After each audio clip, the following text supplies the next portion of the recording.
Buenísimo, bueno, qué bueno, qué bueno. Simplemente, bueno, estábamos hablando antes de continuar con con el tema de hoy que vamos a concluir, si Dios lo permite, las cartas de Juan, para ya tener una idea bien clara de esto que nos transmitió la comunidad juánica a través de esta obra. Simplemente antes de continuar, algunos me han hecho preguntas antes de comenzar la grabación, que dónde se puede ver. Se puede ver cuando quieran. Ustedes entran a la página de YouTube que se llama Descubriendo la Ternura de Dios y ahí tienen todas las clases de hace 5 años a esta fecha. Ya estamos entrando al año número 6, todas por orden, todas las clases de Biblia que se fueron dando están subidas en ese sitio. Así que pueden entrar cuando gusten y nada. Cualquier problemita que tengan, háganoslo saber, porque bueno, nosotros pensamos que funciona lo más bien, pero en el caso de que haya algún inconveniente, nos lo dicen y tratamos de solucionarlo. Pero hasta ahora, cada uno que pone. Yo lo que voy a volver a enviarles es un trabajo que hizo un señor queridísimo de la parroquia de San Luis, que puso todo, hizo como una especie de índice temático de todas las clases que hay subidas hasta el mes de, me acuerdo yo, que fue, pónganle hasta octubre, ¿no? Él después en octubre ya no sé si lo habrá seguido haciendo, pero yo lo tengo hasta el mes de octubre del año 25, todo organizado por tema. Así que con mucho gusto les dejo, les voy a pasar el glosario que hizo. em, Ay, no me puedo acordar el nombre del señor tan amoroso. Mira, sé que es amoroso y no me puedo acordar su nombre, qué horror. Pero eso, bueno, es la edad, ¿qué va a ser? Pero lo tengo guardadito y se los paso. Pero si no, en Descubriendo la Ternura de Dios, ustedes entran y tienen sin problema todo por orden y por fecha y por tema también, porque Erika, cuando está subiendo el tema del día, hace un pequeño resumen en el título. Esto se trata sobre tal cosa. Entonces nos ayuda mucho que si queremos escuchar sobre un tema particular, tenemos dividido los temas de esa forma, ¿no? Así que bueno.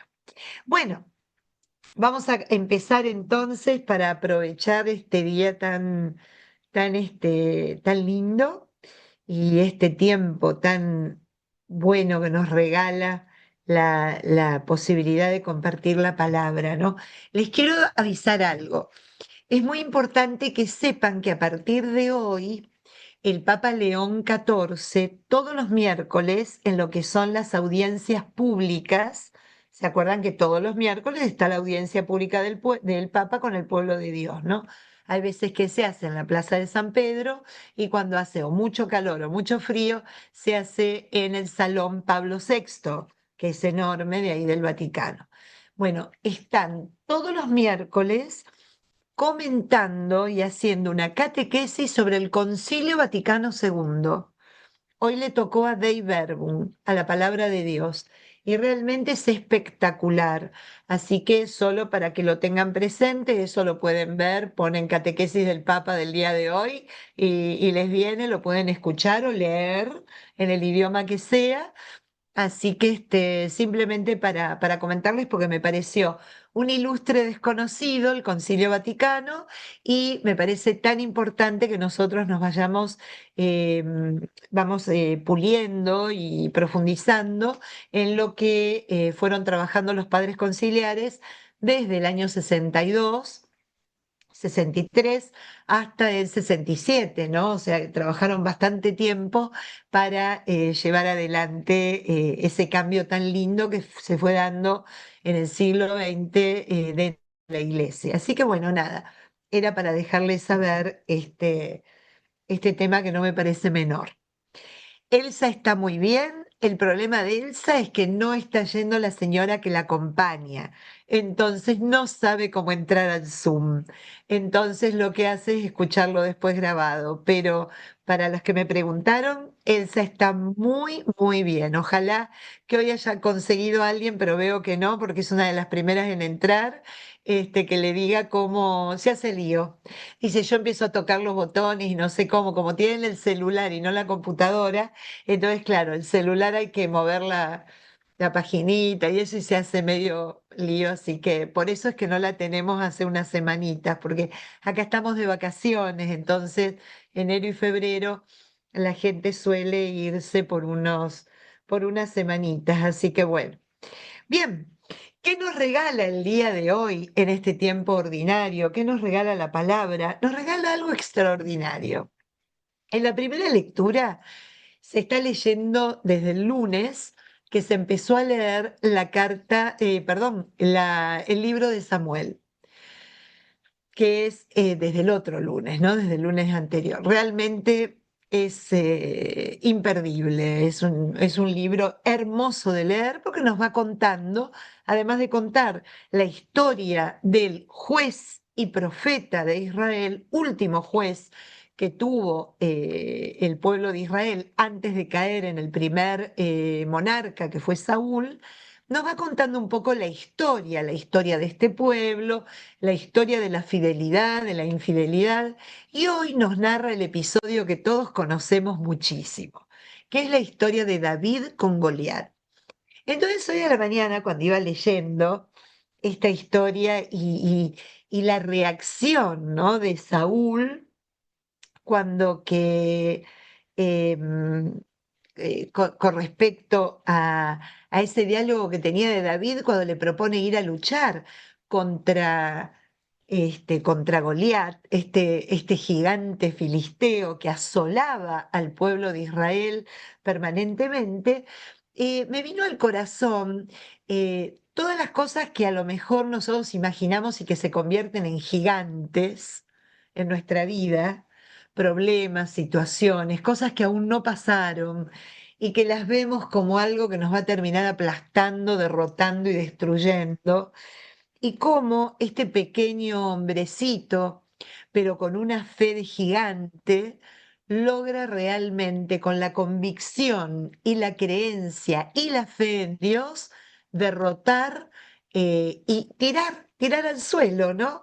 Este, hacer que trastabille y caiga a gigante que estaba a punto de destrozarlo y de acabar con su vida. Y yo pensaba, wow, Señor, qué lindo, porque si uno lo piensa en términos espirituales, podríamos preguntarnos hoy, ¿quién es el Goliat que amenaza nuestra vida? ¿Cuál es el Goliat que tengo frente a mí?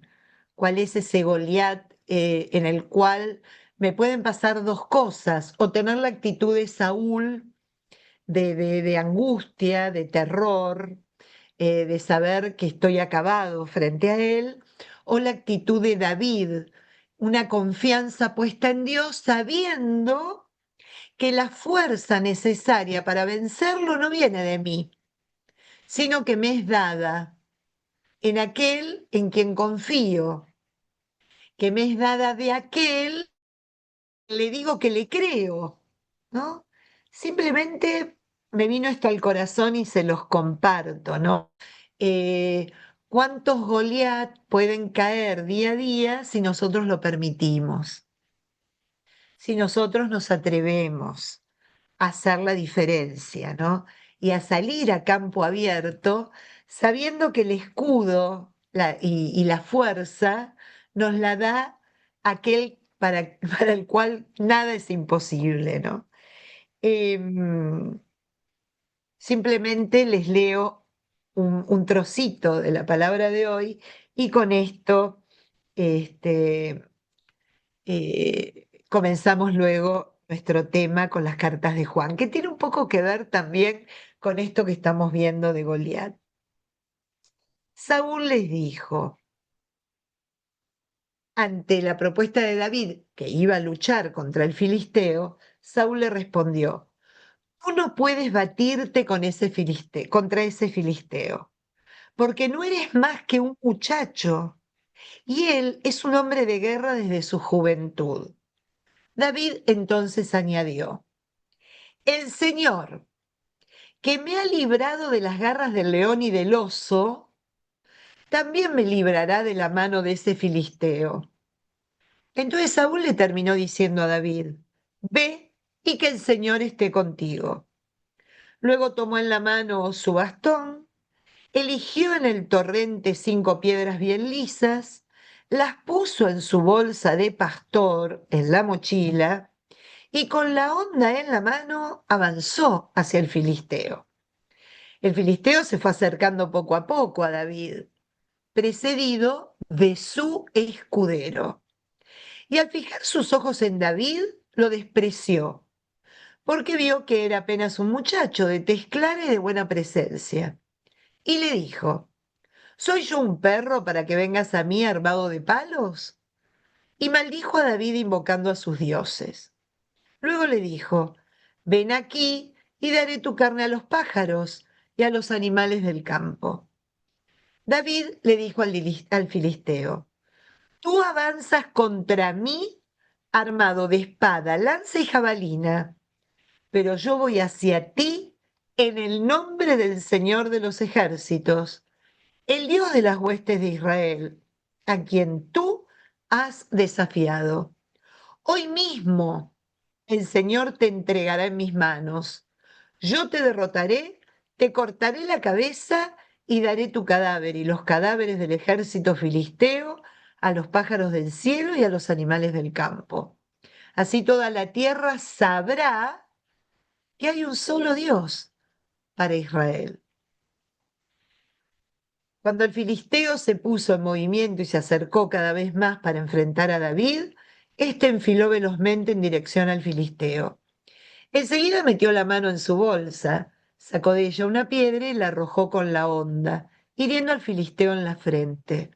La piedra se le clavó en la frente y él cayó de bruces contra el suelo. Así venció David al filisteo con la honda y una piedra. Le asestó un golpe mortal sin tener una espada en su mano. Luego le agarró la espada cuando fue corriendo hacia él y se paró junto al filisteo, se la sacó de la vaina y lo mató, cortándole la cabeza. Al ver que su héroe estaba muerto, los filisteos huyeron. Yo me quedaba pensando, qué genial, porque la primera respuesta de Saúl fue, a ver, tú eres solo un muchacho, no puedes, no puedes, ¿no? ¿Y cuántas veces aparece esa voz de Saúl en nuestro corazón, ¿no? No puedo, no puedo, no puedo. Antes de intentarlo empieza el no puedo, no puedo, ¿no? No puedo. Entonces, bueno, esta palabra de hoy, que la va a complementar de una manera deliciosa y como siempre hace el Espíritu Santo con lo que vamos a leer en las cartas de Juan, nos regale esa convicción, porque la convicción está dentro nuestro. El gigante está afuera y en nuestra imaginación. El gigante muchas veces representa todos aquellos problemas que bien saben los que entienden del tema, que el 90% de las veces nunca llega a término lo que imaginamos y de lo cual nos preocupamos, ¿no? El filisteo está afuera, ¿no? Es esa proyección, es esa sombra, que desde niños nos asusta, ¿no? Cuando especialmente hay oscuridad, la oscuridad espiritualmente hablando siempre se asemeja a cuando vamos perdiendo la fe, ¿no? Como nos enseña la comunidad juánica. Entonces pidámosle al Señor de tener la convicción de David, de tener la convicción de saber realmente y confiar que aquel a quien decimos creerle no nos abandona y está a nuestro lado. Él es nuestra fuerza, Él es nuestro escudo, Él es nuestra salvación, ¿no? Para que realmente podamos ir, como fue David, en dirección a enfrentar a ese Goliat que nos está abrumando para también que se caiga, como si fuera un castillo de naipes frente a nosotros, no pudiendo realmente hacer de nosotros su posesión, ¿no? Y vieron cómo termina. Al caer el gigante, huyeron todos los otros. ¿Cuántas cosas detrás de un monstruo que nos asola vienen asociadas? ¿No? Y qué bárbaro, porque cuando vamos fortaleciéndonos frente a eso que nos quita la paz, también hay otras muchas cuestiones que nos paralizan, que nos llenan de ansiedad, de temor, de angustia, que también van tras de él y desaparecen. Pidámosle al Señor entonces en esta mañana, en el día en que conmemora la Iglesia a esta mártir tan valiente como David, que fue Santa Inés, ¿no? Para que también junto con ella nos regale esta convicción y esta fuerza. Pidámosle juntos hoy, Padre nuestro que estás en el cielo, santificado sea tu nombre, venga a nosotros tu reino, hágase tu voluntad en la tierra como en el cielo. Danos hoy nuestro pan de cada día y perdona nuestras ofensas, como también nosotros perdonamos a los que nos ofenden. Y no nos dejes caer en la tentación, agrego, en especial esa que nos mete miedo, y líbranos del mal. Amén. En el nombre del Padre, del Hijo y del Espíritu Santo. Amén. Es genial, es genial. Lean la palabra todos los días, déjense mover por ella. Pregúntenle a esa palabra, ¿qué es lo que hoy tenemos que escuchar con atención que nos sirve para aquello que estamos viviendo, aquello que estamos atravesando o que nos está atravesando en nuestra vida? Bien, y llegamos al anteúltimo capítulo que lo habíamos visto en el Adviento. Recuerdo que lo habíamos trabajado porque justamente es esta sentencia de que Dios es amor. Dios es amor. Hoy leía preparando y refrescando un poquito algunos conceptos para la clase de hoy tempranito, y decía el padre Schockel en su Biblia, que es espectacular, los que tienen la Biblia del padre Schockel, esta, ¿no? La Biblia de nuestro pueblo, que la pueden tener en distintos formatos. Biblia del Peregrino, claro, ustedes lo ven al revés, es la Biblia de nuestro pueblo, Luis Alonso Schockel, Biblia del Peregrino, América Latina. Esta es chiquitita porque es la que me acompaña en las peregrinaciones, pero suele ser grande. Algunos la tienen en tapa verde, azul, roja, dependiendo del color que les gustó. Este, lea los comentarios del pie de página, porque los comentarios sobre el capítulo 4, en donde realmente nos habla, ahora cuando lo leamos lo vamos a puntualizar más, más en profundidad, que realmente la capacidad que nosotros tenemos de amar nos viene exclusivamente de Dios. Por eso es el don. ¿Vieron cuando nosotros en la catequesis aprendemos que hay tres virtudes teologales, ¿no? Tres dones, virtudes, gracias que el Señor le regala a todo el mundo, que son la fe, la esperanza y el amor. Y es así tal cual. Fíjense que hoy hace un juego precioso el capítulo 4 y 5, ¿no? Tanto el amor como la fe no pueden separarse, ¿no? Si podemos vivir el amor es porque tenemos fe, y si tenemos fe vivimos en el amor, porque si creemos y creemos bien en aquel que nos eligió, en aquel que nos llamó, en aquel que se reveló, porque como dice Juan, la fe consiste justamente, la creencia consiste en que creamos en que Cristo es el Hijo de Dios, ¿no? Y así pudiendo creer en Él tengamos ya la vida eterna. Lo viene diciendo desde el Evangelio. Y esto que no es un tema de orden intelectual, espiritual, intangible, es una actitud y una determinación. Creer es vivir de acuerdo a aquel que le digo que le creo, y al vivir de acuerdo con él, voy descubriendo de qué se trata el amor, porque el amor lo muestra él de manera encarnada, en su vida, en su entrega, en su don, en haberme amado de tal manera que al haberlo experimentado, al haberlo conocido, al haber sabido la diferencia y entendido la diferencia de ser amado por Dios a no haberme dado cuenta lo que significaba ser amado por Dios, inmediatamente me habilita a yo poder hacerlo, a yo poder realizarlo. Por eso, como dice, estoy haciendo un resumen de lo que dice el padre, ¿no? En su comentario, que me pareció extraordinario. No es posible acceder a ese amor verdadero sin antes frenar mi vida y darme cuenta que soy amado desde Él y con Él, ¿no? No es posible. Es un don de Dios.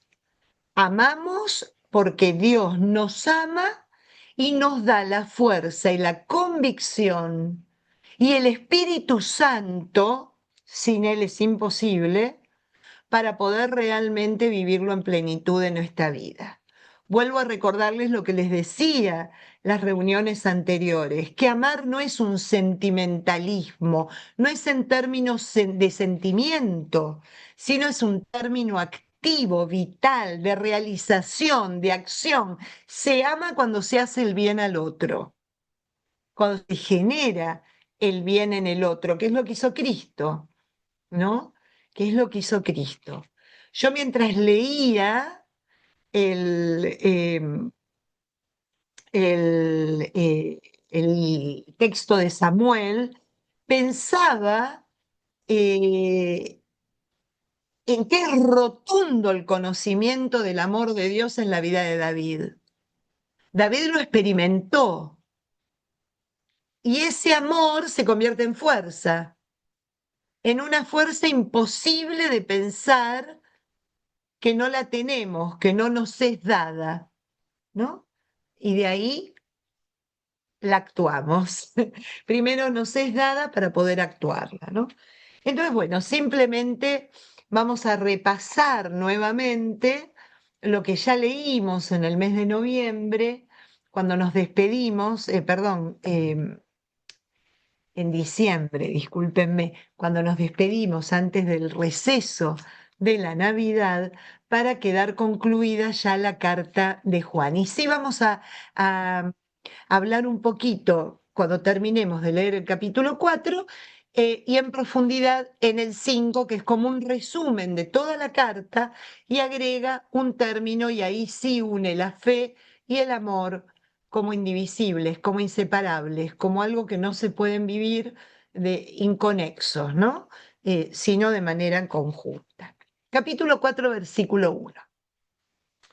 Queridos míos, no crean a todos los que se dicen inspirados, más bien pongan a prueba su inspiración para ver si procede de Dios, porque han aparecido en el mundo muchos falsos profetas. En esto reconocerán al que Dios inspira todo. Espíritu que confiesa que Jesucristo vino en carne mortal, procede de Dios. Todo espíritu que no confiesa a Jesús no procede de Dios, sino más bien del anticristo. Oyeron que iba a venir, ahora ya está en el mundo. Hijitos míos, ustedes son de Dios y han vencido a esos falsos profetas, porque el que está en ustedes es más poderoso que el que está en el mundo. Ellos son del mundo, por eso hablan de cosas mundanas, y el mundo los escucha. Nosotros somos de Dios, y quien conoce a Dios nos escucha. Quien no es de Dios no nos escucha. Así distinguimos el espíritu de la verdad y el espíritu de la mentira. La primera parte que vemos desde el versículo 1 hasta el final del versículo 6 es claramente una clase de discernimiento espiritual. Eso que hablábamos la semana pasada. Todo cristiano que se precie debe de tener siempre presente que su vida tiene que ser manejada, conducida por el discernimiento. Es necesario que discernamos en cada momento y siempre, porque siempre estamos ante una alternativa o ante otra. Siempre estamos, voy a decir algo cotidiano, algo del inicio del día. ¿Qué me pongo? ¿No? Estamos ahí frente al placar, frente al closet, ¿y hoy qué me pongo? Y buscamos aquello que condice con aquello que vamos a realizar. No vamos vestidos de igual manera a una clase, a un trabajo, a la playa o a una fiesta. Bueno, principios de discernimiento, para que ustedes vean cómo aplicamos el tema del discernimiento que hablábamos la semana pasada todo el tiempo. Y hay algo curioso. El discernimiento no admite varias elecciones. Cuando elijo una cosa, debo abandonar otra. No me puedo vestir para ir a la oficina y de playa. Ustedes me podrán decir, sí, porque te pones el traje de baño abajo. Y tendrían razón, pero revestida estoy con solo una cosa que es con aquello que salgo al mundo, preparada y lista para enfrentar aquello que debo hacer. Acá lo que nos hace la comunidad juánica en la primera parte del capítulo 4, que es corona de todo lo que venimos leyendo en esta primera carta, es enseñarnos los principios del discernimiento. Ojo, no le crean a todos los que dicen que son inspirados. ¿Se acuerdan que uno de los temas centrales son los gnósticos? Que enseñaban algo que yo les contaba la semana pasada, es algo que aún se sostiene muchas veces en distintas creencias en la actualidad. A ver, Cristo de ninguna manera puede asumir la carne humana, porque ese espíritu solo no puede, ven lo que dice acá, para ver si procede de Dios porque han aparecido falsos, ¿no? En esto lo reconocerán, que si confiesa que si Jesucristo vino en carne mortal, perdón, procede de Dios. O sea, si se encarnó, si es verdadero hombre y verdadero Dios, escúchenlo. Pero aquel que nos cuenta algo diferente, de ese dude, no lo escuchen. No, fíjense, después va a decir, es un anticristo, ¿se acuerdan que hablamos del anticristo? Que el anticristo no es el demonio. Hay muchos anticristos, ¿no? Esta cosa son aquellos que nos quieren confundir y vender una falsa verdad por real, por verdadera, ¿no? Incluso una verdad a medias como verdadera. Es muy interesante lo que dice. Ustedes son de Dios y han vencido a estos falsos profetas, porque cuando se discierne con el Espíritu Santo, se discierne en oración. Esto que escucho a tal persona, esto que leo. Imagínense, esto lo escribió la comunidad juánica en principios del siglo II. Imagínense lo que nos diría ahora con el Internet, con todo lo que hay en las redes. Con todo lo que hay en las redes y que muchas veces uno recibe esta sentencia. No, lo leí en YouTube o lo escuché en YouTube, lo leí en tal y cual lado. Y uno trata con amor de explicarle a la gente que no todo lo que aparece en YouTube es verdadero. Fíjense que lo mismo pasaba en aquel entonces. Lo mismo. O sea, no hay nada nuevo bajo el sol 100%. Aparece de manera distinta con la tecnología y demás. Pero fíjense, ustedes son de Dios y han vencido a los falsos profetas, porque el que está en ustedes es más poderoso que el mundo, que el que está en el mundo. Ellos son del mundo, por eso hablan de cosas mundanas y el mundo los escucha.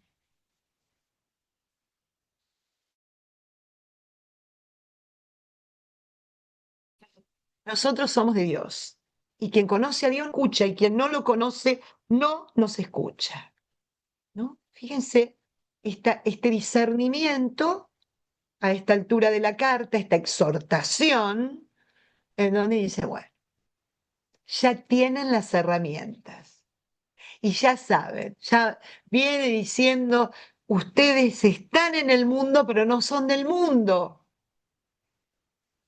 No se mundanicen, no mundanicen su fe, no mundanicemos nuestros valores.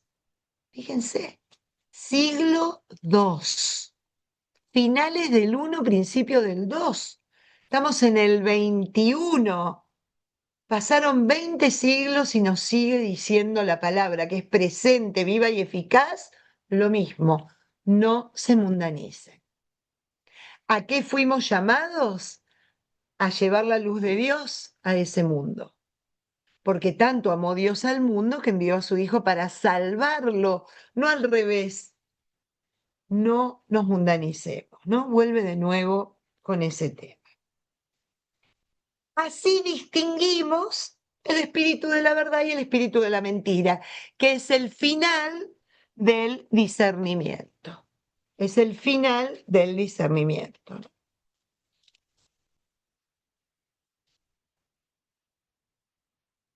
La primera parte del capítulo 4, entonces nos queda claro a dónde apunta, a que aprendamos a discernir. La segunda parte, hasta el final ya del capítulo 4, es la famosa calificación, o mejor dicho, la famosa revelación que va a ser la comunidad juánica sobre Dios, única en toda la Biblia, como decíamos la semana pasada, única. Y no es una característica, no es algo que se le ocurrió a alguien, así como yo digo, yo tengo frente a mí una flor que es preciosa y es rosada y no sé si huele o no porque está afuera, yo estoy adentro, pero la describo. No es descriptiva. Acá es algo que viene por revelación. Dios se quiere revelar de esa manera. ¿Y cómo se quiere revelar Dios? Diciendo, yo soy amor.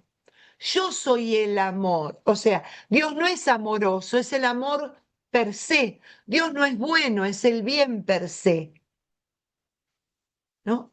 Él es el amor. Lo que entendemos por amor real y verdadero es de Dios, es Dios. Y lo que ya habíamos leído lo leemos para refrescar simplemente y que ya quede cerradita la carta como tal. Queridos, amémonos unos a otros porque el amor viene de Dios. Todo el que ama es hijo de Dios y conoce a Dios. Quien no ama no ha conocido a Dios, ya que Dios es amor.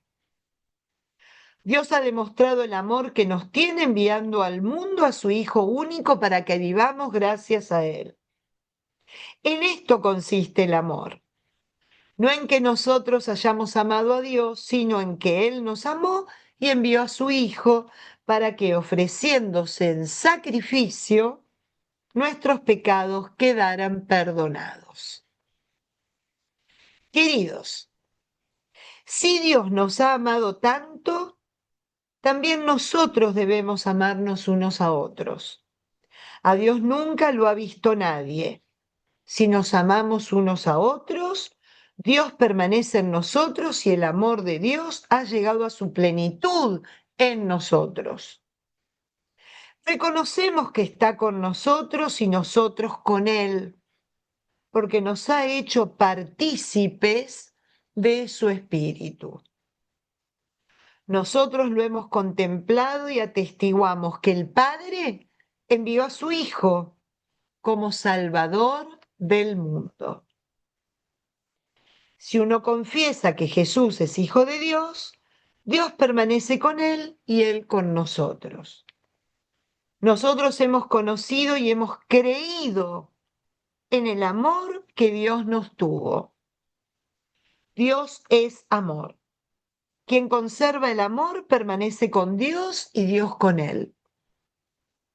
El amor llegará en nosotros a su perfección si somos en el mundo lo que Él fue y esperamos confiados el día del juicio, porque el temor se refiere al castigo y quien teme no ha alcanzado un amor perfecto.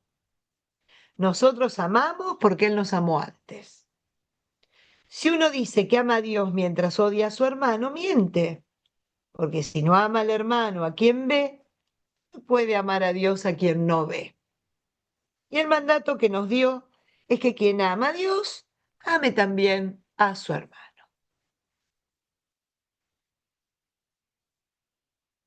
La coronación espectacular del capítulo 4 de lo que veníamos viendo en el 3 y en todos los anteriores. Hemos conocido y hemos creído, hemos experimentado. Acuérdense, la palabra conocimiento es experiencia para una mente judía, para una mente semita. Conocimiento no es intelectual, es experiencia existencial.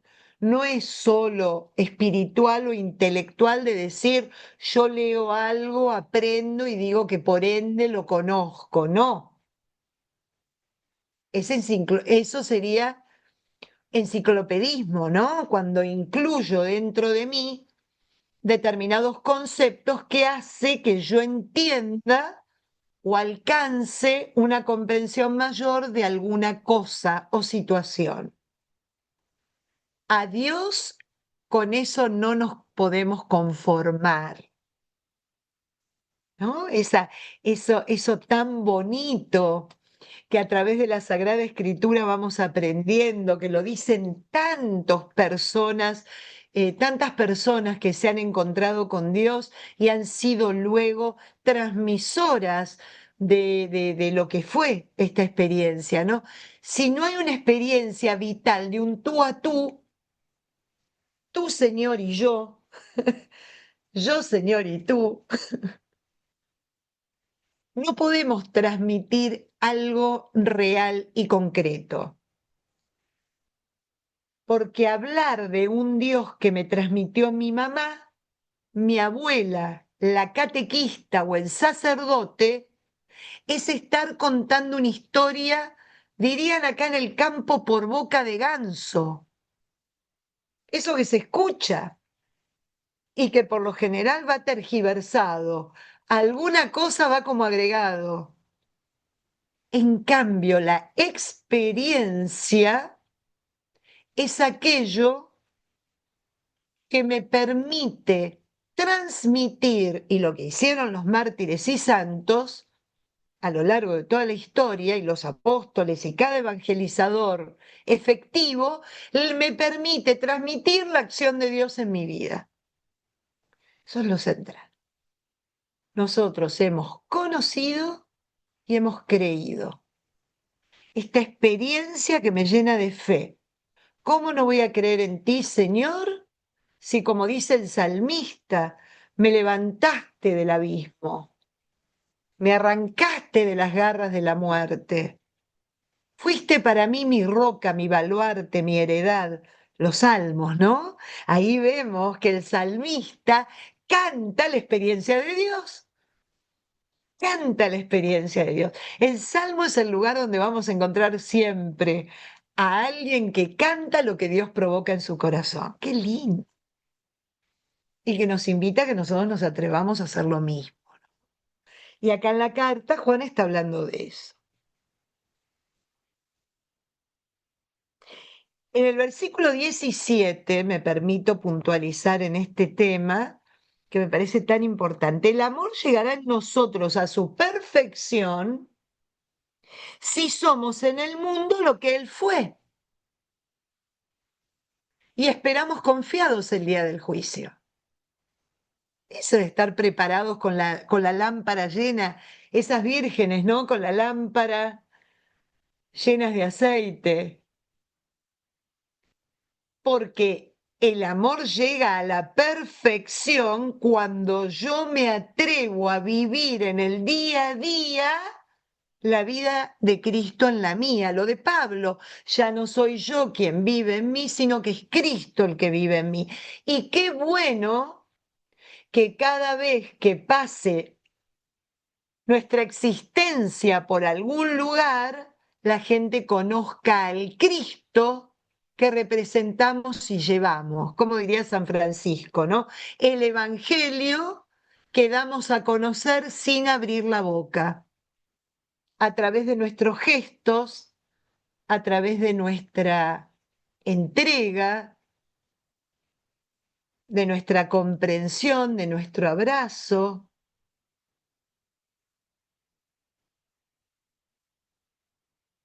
¿no?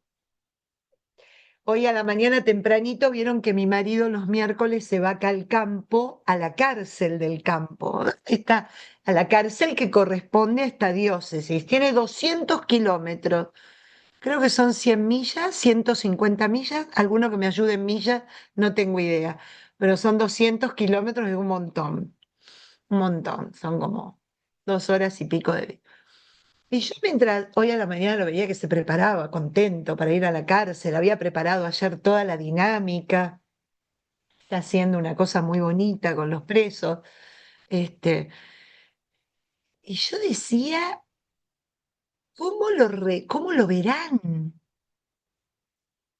¿Qué sentirán cuando aparece este pibe, este tipo, que es un hombre como ellos, que tendría que estar trabajando, ¿no? O sea, que dedica, ¿qué efecto tendrá en el corazón del que recibe a alguien que le lleva el Evangelio, que los hace sentar en ronda, que los escucha, él hace acompañamiento, entonces que los escucha, que a través de un Evangelio les hace ver qué les dice a ellos ahí en ese lugar hoy, ¿no?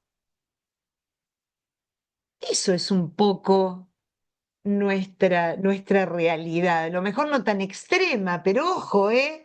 Porque hay un montón de gente que vive entre rejas y camina libre por la calle. Hay un montón de gente que está gozando de su libertad física, pero que está encadenada y a lo mejor vive bajo el mismo techo que nosotros, ¿no? Eso, ¿no? Esto es lo que nos dice la carta. El amor llega a la perfección si somos en el mundo lo que Él fue. Ese tiene que ser nuestro deseo. Entonces, ¿qué le pasaba a los gnósticos? Por eso, para que entendamos por qué eso era una herejía. Porque si Jesús nunca había sido hombre, si Jesús nunca se hubiese encarnado como verdadero hombre, está la excusa perfecta. Yo nunca puedo ser como Él porque ¿qué vivo? Él es Dios. No tengo espejo posible para mirarme y poder realmente darme cuenta que yo también puedo alcanzar esa dimensión. Qué bárbaro, ¿no? Entonces, claro, por eso habla del anticristo, un poco cuando uno ve las tentaciones del demonio en el Evangelio de Lucas, en el Evangelio de Mateo, bueno, si eres hijo de Dios, podés decirle a estas piedras que se conviertan en pan y se te termina el hambre, para que reniegue de su humanidad. Y si vemos la tentación del demonio en el Génesis, también para que el hombre reniegue de su humanidad. Lo mismo.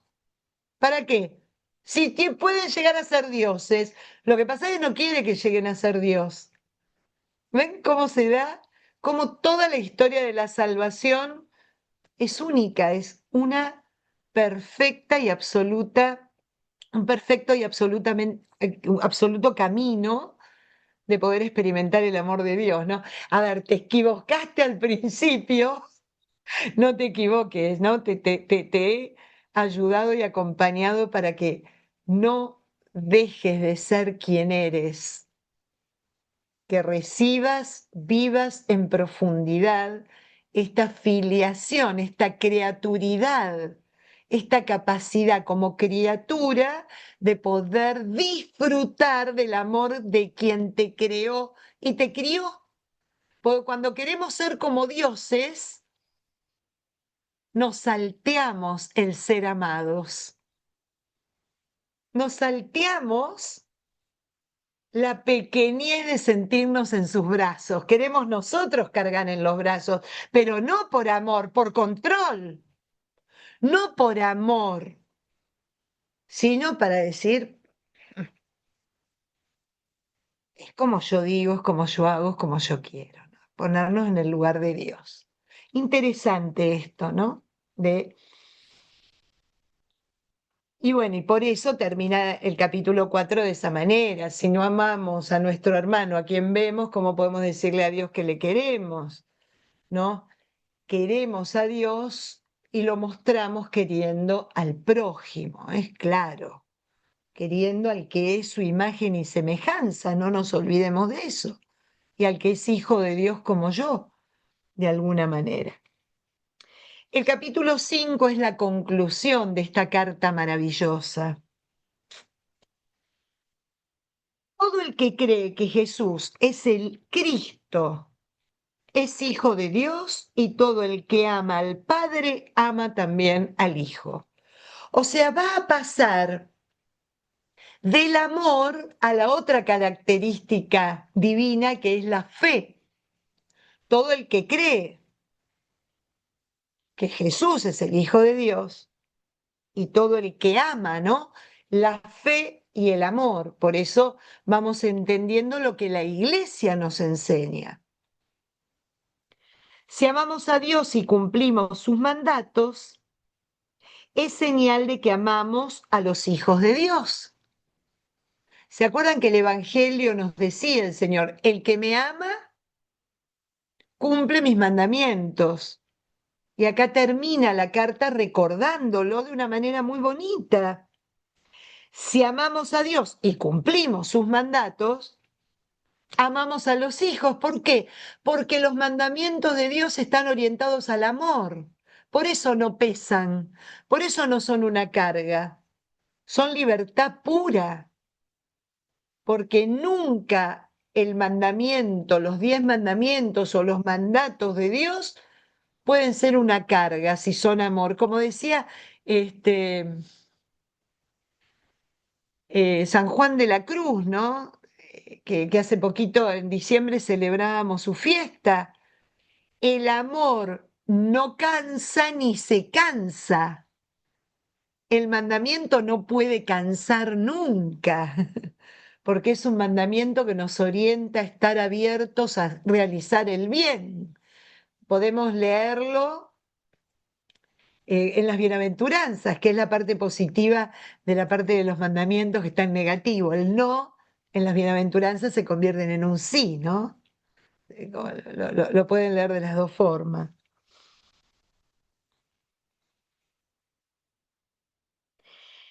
Porque el amor de Dios consiste en cumplir sus mandatos, que no son una carga. Lo dice con claridad la carta. Todo el que es hijo de Dios vence al mundo. Y esta es la victoria que venció al mundo, nuestra fe. El creer ya nos hace victoriosos. Lo que hablábamos, ¿no? Hace un ratito. ¿Se acuerdan que yo le decía, qué bárbaro, porque esto mismo es la fe de David y por eso fue victorioso? ante el miedo del mundo, la fe en Dios y la victoria. Y acá solamente hay dos partes en la Biblia que van a hablar de esta manera. Acá hay en el Evangelio de Marcos, creo que es Marcos capítulo 8, nunca me acuerdo el versículo. Miren lo que va a decir. ¿Quién vence al mundo sino el que cree que Jesús es el Hijo de Dios? Es el que vino con agua y sangre. Jesucristo, no solo con agua, sino con agua y sangre, con redención, ¿no? Agua, purificación, bautismo, vida nueva y sangre que redime, ¿no? Y el Espíritu, que es la verdad, da testimonio, porque el Espíritu es la verdad. Tres son los testigos, el Espíritu, el agua y la sangre. Y los tres concuerdan. Si aceptamos el testimonio humano, si aceptamos el testimonio humano, más convincente es el testimonio de Dios. Quien cree en el Hijo de Dios posee el testimonio. Quien no cree a Dios lo deja por mentiroso al no creer el testimonio que Dios ha dejado acerca de su Hijo. El testimonio declara que Dios nos ha dado vida eterna y que esa vida está en su Hijo. Quien acepta al Hijo posee la vida.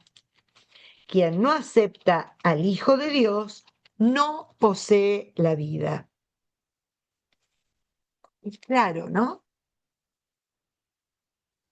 Les escribo esto a ustedes, los que creen en la persona del Hijo de Dios, para que sepan que poseen la vida eterna. Nos dirigimos a Dios, fíjense, acá está, ¿no? Con la confianza de que si pedimos algo según su voluntad, nos escuchará. Ahora lo vamos a volver a leer este párrafo.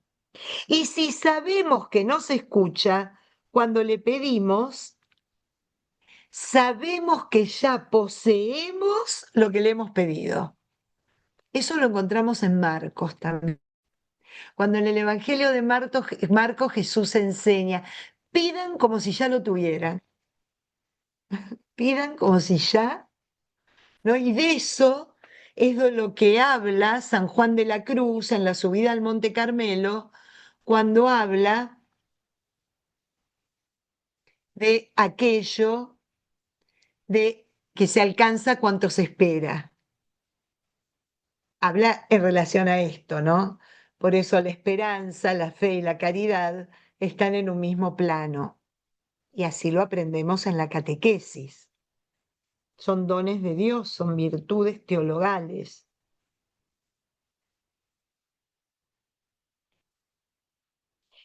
Algo muy importante. Nos dirigimos a Dios con la confianza de que, muy importante lo que voy a leer ahora, si pedimos algo según su voluntad, nos escuchará. Eso es lo que tenemos que aprender, que lo decimos en el Padre Nuestro. Que se haga, Señor, tu voluntad en la tierra como en el cielo. El Señor nos lo enseña en el momento culmen de Getsemaní. Si es posible que se corra este cáliz, este sufrimiento, este dolor, pero que se haga tu voluntad, no la mía, Señor. ¿Por qué? Porque si creemos, sabemos que si no se cumple de acuerdo a lo que nosotros pensamos, pedimos o rezamos todo el tiempo, porque no es la voluntad de Dios, lo que está por venir es mucho mejor. Y creemos en eso porque le confiamos. Por eso esto, ¿no? Si pedimos algo según su voluntad, nos escuchará. Y sabemos que nos escucha cuando le pedimos, sabemos que ya poseemos lo que hemos solicitado. Claro, si es su voluntad, ya lo tenemos, ya lo poseemos, ya está con nosotros. Si uno ve a su hermano cometiendo un pecado que no lleva a la muerte, que es muy bonito porque en esta última parte de la carta de Juan, encontramos la diferencia entre lo que son los pecados veniales y los pecados mortales. Lo que el catecismo de la Iglesia nos enseña que no todos los pecados son mortales, ¿no? Lo aprendemos de chiquito. Y acá está expresado en la palabra. Fíjense lo que dice. Si uno ve a su hermano cometiendo un pecado que no lleva a la muerte, rece y Dios dará vida al hermano. Me refiero a los que cometen pecados que no llevan a la muerte, porque hay pecados que son mortales. Por ello no digo que rece. Toda maldad es pecado, pero hay pecados que no acarrean la muerte. La catequesis nos va a terminar diciendo todos aquellos que van contra los 10 mandamientos, que son la ley base de Dios, ¿no? De la Torá, los mandatos de Dios. Sabemos que el que ha nacido de Dios no peca, porque el engendrado por Dios lo protege para que el maligno no lo toque. ¿No? Esa cosa que le rezamos. No nos dejes caer en la tentación y líbranos del malo, dice la traducción verdadera. Cuando uno lo reza en latín, no dice del mal, del malo, del que es malo. Me lleva a cometer el mal en mi vida. Eso es lo que dice en latín el Padre Nuestro, ¿no? Sabemos que procedemos de Dios, mientras que el mundo entero pertenece al maligno. Sabemos que el Hijo de Dios ha venido y nos ha dado inteligencia, de nuevo el discernimiento, para conocer al que es verdadero. Y nosotros permanecemos en el que es verdadero y con su Hijo Jesucristo. Él es Dios verdadero y la vida eterna. Hijitos míos, termina la carta, cuídense de los ídolos, que hoy día tienen otro nombre, otra apariencia, otra contextura y otro peso, pero siguen siendo ídolos. Y a quien le rendimos un culto extraordinario en nuestra vida. Hermoso cómo nos advierte de alguna manera que si seguimos agarraditos a Él, pidiéndole al Espíritu Santo, fruto de la oración, obviamente, a ver, volvamos al punto que siempre aclaramos aquí, ¿no? No existe la perfección, solo Dios es perfecto, que nos vamos a trastabillar, que vamos a caer, que vamos a pecar, obviamente, porque es nuestra naturaleza, pero con la atención puesta en el darnos cuenta y en volver a empezar deseosos de hacerlo cada vez menos. Ese es el camino a la santidad. Ese es el camino a la santidad. Lo que vamos a ver ahora en la segunda carta y en la tercera es algo completamente diferente. ¿Por qué? Porque la segunda y la tercera son realmente cartas. Habíamos hablado que esta primera tiene la característica de exhortación apostólica, es como gran homilía, como lo que lee el Papa los miércoles, como lo que escriben los papas para toda la Iglesia Universal. Continúa siendo como una enseñanza a la altura del Evangelio. Ahora bien, la segunda y la tercera ya son dirigidas. La segunda es a una comunidad determinada que le transmite un resumen de lo que leímos en la primera carta y tiene la característica que muchas veces los papas, aún en la actualidad, realizan. Cuando un papa está por ir a visitar un lugar, le manda una carta adelantando y preparando su ida, su visita. Esta tiene esa característica. Esta carta prepara a la comunidad que va a recibir al escritor, al enviado, al apóstol, al obispo, a quien estuviera a cargo, le prepara su ida, prepara su venida, ¿no? Como para que después esa venida, ese encuentro, esa reunión de sus frutos. Y la última carta, la tercera, en realidad es sobre un punto, está dirigida a Gallo, esa es carta, y es en relación a un problema que hay en su comunidad, en una comunidad particular, por un señor que no es muy caritativo y que está a cargo de la comunidad. Y nos deja entreabierta la idea de que el viaje es para removerlo de su cargo porque no cumple con aquello que debe de ser el líder de una comunidad cristiana.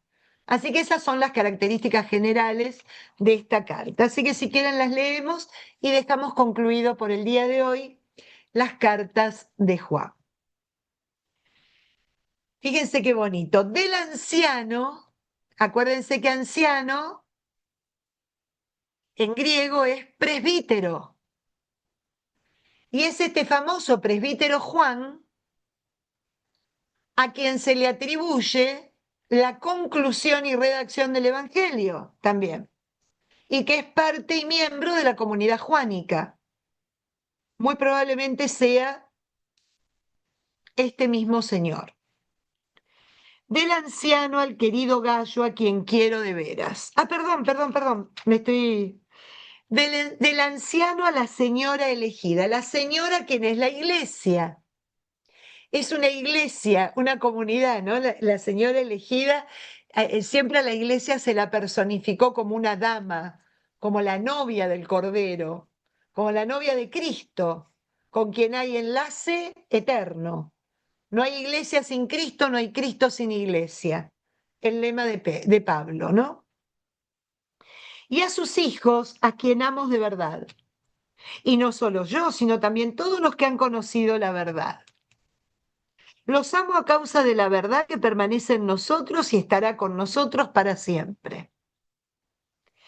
Que Dios, el Padre y Jesucristo, Hijo del Padre, derramen su gracia sobre ustedes y les den misericordia y paz en la verdad y el amor.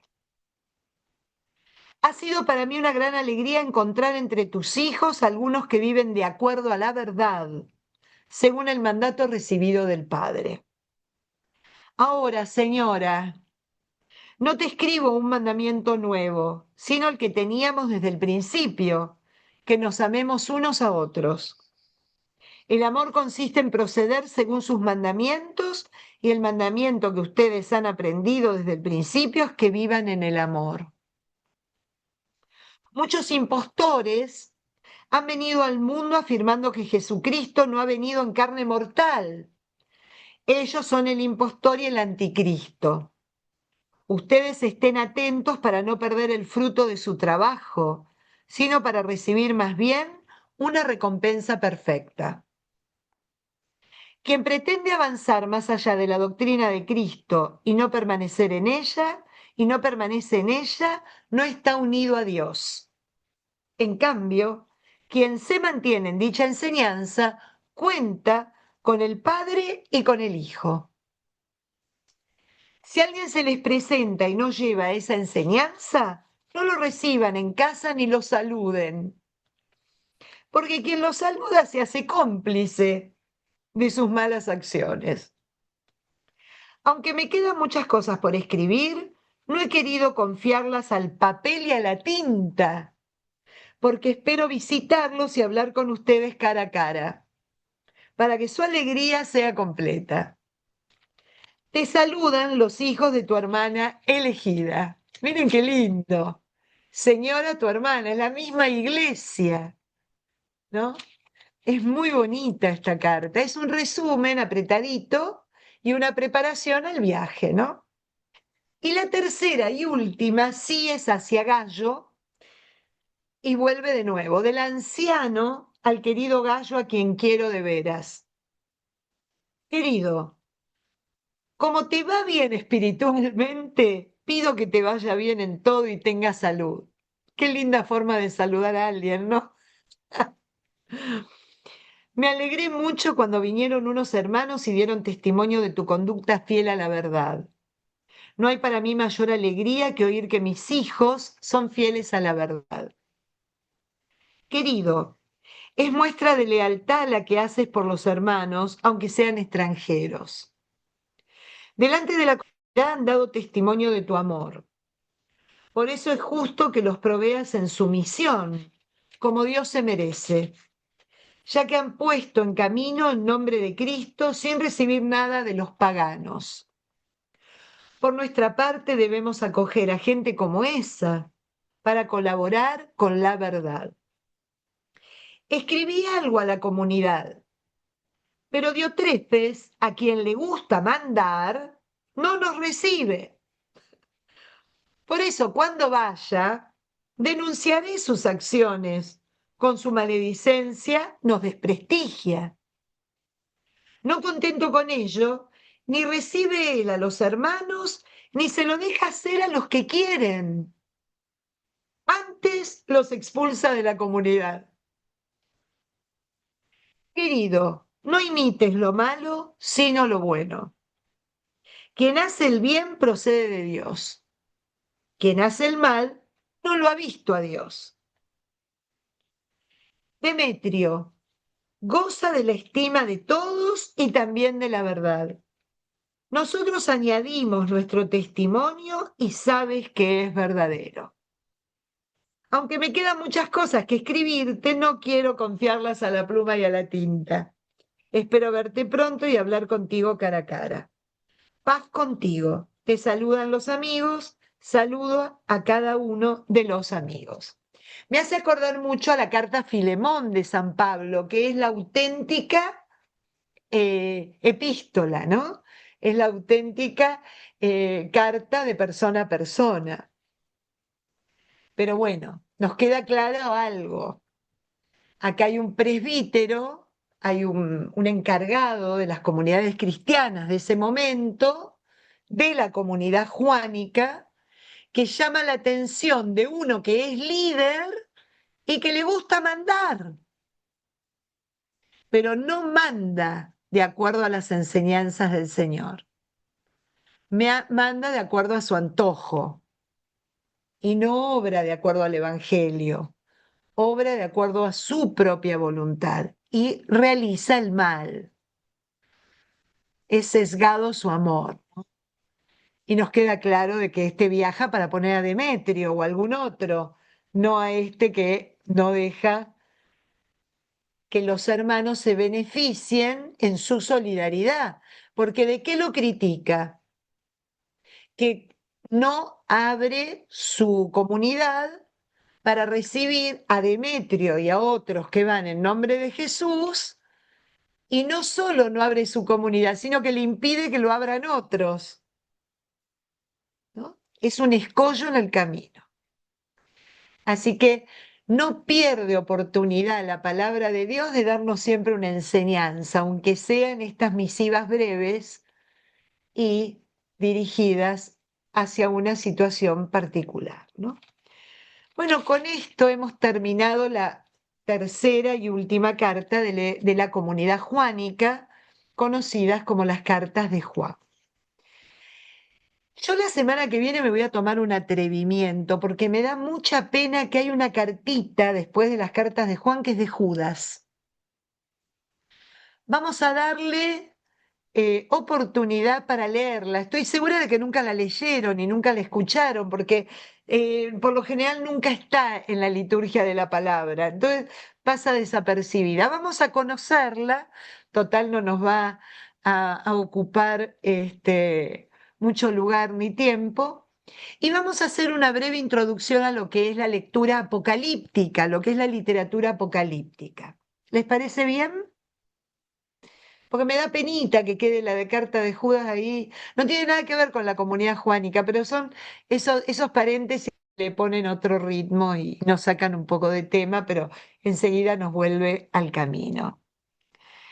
Sí, por lo general nadie la ha leído y pasa desapercibida. Ni siquiera tiene capítulo y versículos, porque es una paginita nada más. Así que la leemos rápido y un poquito estudiamos más bien el estilo con el que está hecha, que nada que ver con el estilo de la comunidad juánica. Y a veces nos ayuda a conocer lo que estamos viendo por contraposición.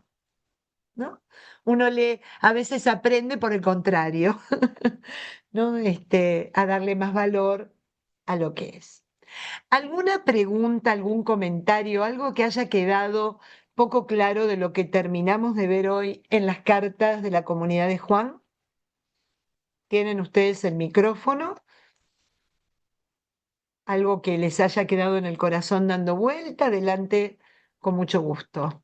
Hola Patricia, te habla Marcia. ¿Cómo Hola estás? Marcia, ¿cómo estás? Yo pensé que era Ignacio. Mirá, vamos a cambiarte la semana que viene, Marcia. Sí, sí, yo lo cambio.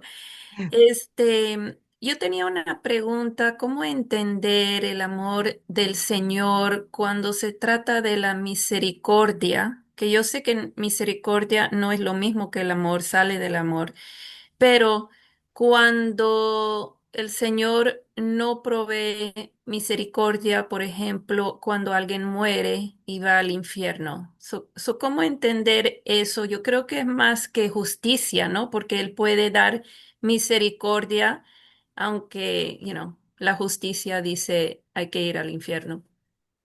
Claro, bueno, estamos entrando ya en temas que son más de teología y de catequesis, ¿no? Lo que creemos nosotros como católicos, por supuesto. La misericordia de Dios y el infierno son dos cosas que en realidad se podrían ver por separado. Dios es infinitamente misericordioso, pero la misericordia no es magia, Marcia. ¿Qué significa esto?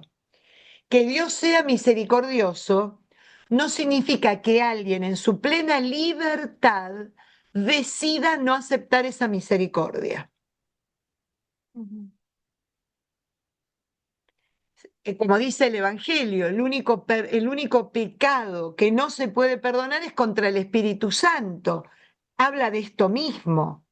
El Espíritu Santo que quiere venir a nosotros para que podamos gozar de la presencia de Dios en nuestra vida en todas sus instancias, en el perdón, en la misericordia, en la justicia, en la bondad, en el amor, etcétera, etcétera, etcétera, me cierro a eso y Dios no puede hacer nada porque respeta nuestra libertad. ¿Estoy siendo Wow. clara? Súper clara. Ahora lo entiendo. Wow. Gracias, Patricia, por eso. Entonces, la misericordia de Dios es infinita y absolutamente presente y total, pero depende de mí vivirla, estar abierta a ella o no. Yes, yes. Gracias, Por gracias por eso, eso. por eso simplemente este agregado. Cuando rezamos la coronilla que pedimos, yo tengo plena certeza en su misericordia. Yo le agregaría, miren yo, ¿quién soy yo para agregarle algo a la oración esa que es preciosa? Pero siempre en mi corazón yo le agrego, tu misericordia es infinita y es perfecta, pero ábrenos a nosotros la capacidad de vivirla y recibirla, Mm, porque vos la das siempre. Yo no dudo de su misericordia, nunca. mm. De lo que dudo es la capacidad mía de dejarme mover por ella, transformar, convertir y vivir en ella. Ahí está el tema. Wow, beautiful, beautiful. Gracias, Patricia. Pienso humildemente es lo que me vino a la cabeza, ¿no? No sé si te lo aclaré o te lo oscurecí, pero, pero, No, no, pero bien pienso claro. que es. Así que bueno, Tiene bueno, mucho gracias sentido. Gracias. a ti, Marcia, gracias, gracias por las preguntas, gracias. Bueno, amigas, amigos, nos seguimos viendo. Ah, Mati, vos tenés una pregunta, tenés la manito. Ah, no, no, ok, ok, ok.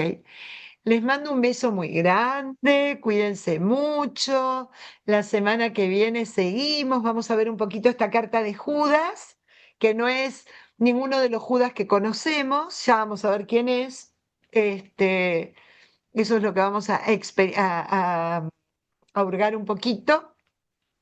Y si Dios lo permite, nos encontramos para dar inicio a la introducción de lo que es el género apocalíptico, para luego poder entender de a poquito el Apocalipsis. ¿Les parece bien?